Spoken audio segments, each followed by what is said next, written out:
একটি ভাইরাস যার কোনো ভ্যাকসিন নেই, যার মৃত্যুহার 70% পর্যন্ত এবং যা মানুষ থেকে মানুষে ছড়িয়ে পড়তে পারে। আজ আমরা কথা বলবো একটি নীরব ঘাতককে নিয়ে, নিপা ভাইরাস। এই ভিডিওটি শুধু তথ্য নয়, এটি আপনার ও আপনার পরিবারের জন্য একটি গুরুত্বপূর্ণ সতর্কবার্তা। ভিডিওটি শেষ পর্যন্ত শুনুন।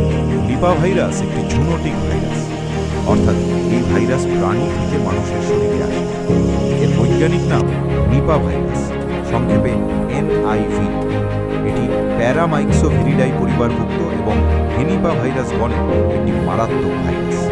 এই ভাইরাস প্রথম শনাক্ত হয় 1998 সালে মালয়েশিয়ায়, যেখানে একসঙ্গে বহু মানুষ ও শুকর আক্রান্ত হয়েছিল।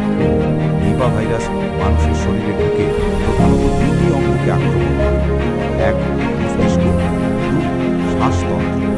ফলে রোগীর অবস্থা খুব